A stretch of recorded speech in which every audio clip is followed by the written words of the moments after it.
If you grew up in 1960s Britain and someone told you to stop faffing about, you knew exactly what that meant. But say that to a kid today. They'd probably think you're speaking another language. These 15 sayings defined an entire generation, and if you remember them, you're part of a club that's slowly disappearing. The Britain of the 1960s was a different world. Harold Wilson was Prime Minister, the Beatles were changing music forever, and kids played in the streets until the lamplights came on. But beyond the music and the fashion, there was something else that made the 60s special. The way people talked, the phrases that filled every playground, every living room, every corner shop. These weren't just words. They were the soundtrack to childhood. Here's the thing, though. Language doesn't stand still. It moves, it shifts, it changes with every generation. The sayings that once filled British homes are now fading into memory. Kids today don't talk like their grandparents did. And with each passing year, these sayings slip further away, so before they disappear completely, let's bring them back. Let's remember the 15 British sayings that every kid growing up in the 60s heard over and over again. Let's start with one of the most famous, Bob's your uncle. Now, if you didn't grow up in Britain, this one probably sounds completely mental. Who's Bob? Why is he anyone's uncle? But in the 60s, this phrase was everywhere. You'd hear it at the end of instructions like a punctuation mark. You turn the dial 3 times, press the button, and Bob's your uncle. It meant simple, done, sorted. The exact origin is a bit fuzzy, but most people trace it back to the 1880s when Prime Minister Robert Cecil appointed his nephew to a high position. But by the 60s, the phrase had lost its political edge and just meant everything's going to work out. Then there was, don't get your knickers in a twist. This one was usually directed at someone who was getting worked up over nothing. Your mum might say it when you were panicking about being late for school. Your teacher might say it when you were worrying about a test. It meant calm down, stop overreacting, take a breath. The image itself is pretty funny if you think about it. Twisted knickers. Uncomfortable, awkward, something you definitely want to fix. Stop faffing about was another classic. Faff is one of those perfect British words that just sounds like what it means. It's vague, it's silly, it's wasting time. If your dad told you to stop faffing about, it meant get on with it. Stop messing around, focus. Kids in the 60s heard this constantly, whether they were dawdling before school, playing when they should have been doing homework, or just generally being kids. Now here's one that might confuse people outside Britain even more. It's gone pear-shaped. This meant something went wrong. Things didn't work out. The plan failed. But why pears?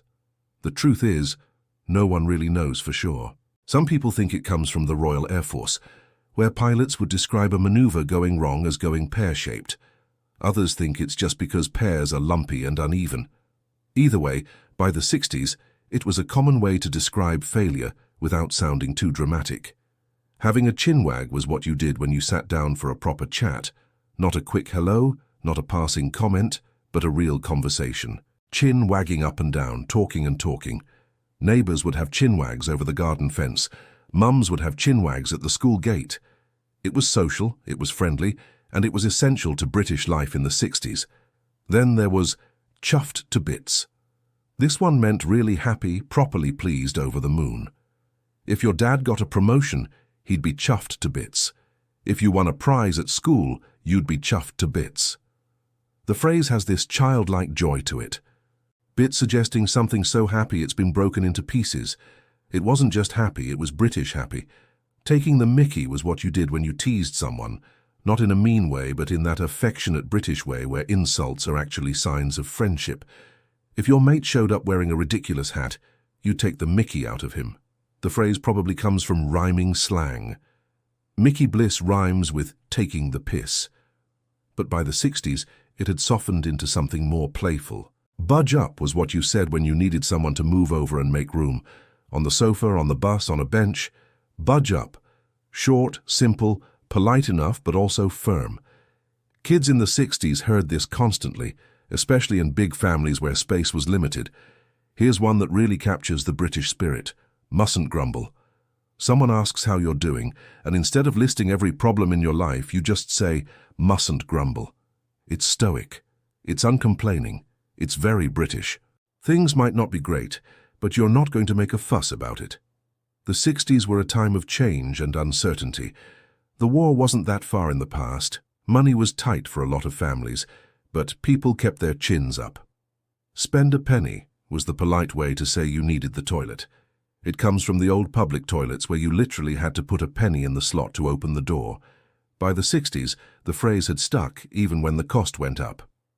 It was indirect, which was perfect for a culture that didn't like talking about bodily functions too openly.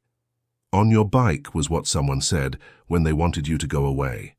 Not aggressively, but firmly. Like if a kid was hanging around causing trouble, an adult might say on your bike. It meant leave, move along, I don't want you here. The phrase got even more famous in the 80s when Norman Tebbit told unemployed people to get on their bikes and look for work. Donkey's years meant a very long time. I haven't seen you in donkey's years. The phrase probably comes from the length of a donkey's ears, but by the 60s it just meant ages. It had a friendly feel to it, not harsh or formal. Bodge job was what you called something that was fixed badly or done in a rush. If your dad repaired the fence with some old wood and a bit of string, that was a bodge job. It wasn't done properly, it was just good enough for now.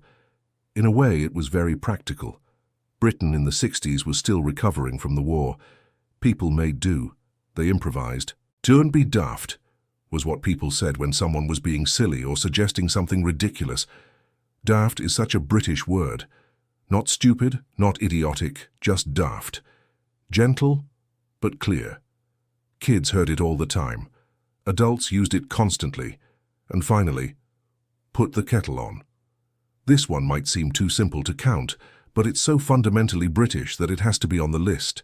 Any problem, any crisis, any moment of stress, the solution was always the same. Put the kettle on. Make a cup of tea. Tea wasn't just a drink in the 60s. It was a ritual, a comfort, a cure for everything. Someone upset?